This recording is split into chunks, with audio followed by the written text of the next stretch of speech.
I've been reading about the recent lawsuit challenging Idaho's abortion ban. It's a complex issue, and I'm trying to understand all the different perspectives. It's a very personal issue for a lot of people in Idaho.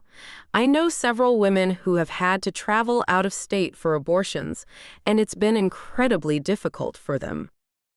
I hope so too.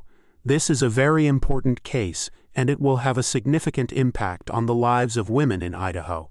Thank you for sharing your perspective with me. It's been very helpful. You're welcome. I'm glad we could talk about this. It's important to have these conversations, even if they are difficult. I understand. It seems like the law is very restrictive, with only a narrow exception for the life of the mother. Do you think that exception is sufficient? Absolutely not. The law is so strict that it forces women to make impossible choices. What if a woman's health is at risk, but she's not on the verge of death? What if her fetus has a fatal condition, but she's not allowed to terminate the pregnancy? These are real situations that women are facing. I see your point.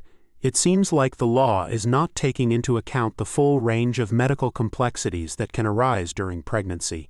What do you think about the arguments made by the state that the law is necessary to protect the lives of unborn children?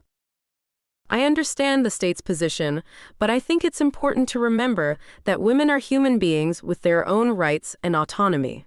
They should have the right to make decisions about their own bodies and their own health, even if those decisions are difficult. That's a powerful statement. I'm trying to understand the legal arguments being made in the case. The state seems to be arguing that the court shouldn't rewrite the law, but should uphold the legislature's intent. What do you think about that argument? I think it's important for the court to consider the real-world impact of the law.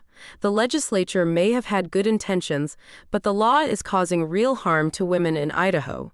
The court has a responsibility to ensure that the law is just and fair. I agree. It seems like the court has a difficult task ahead of it. It needs to balance the state's interest in protecting life with the rights of women to make their own medical decisions. What do you think the outcome of the case will be? It's hard to say. I hope the court will rule in favor of the women and expand the exceptions to the abortion ban.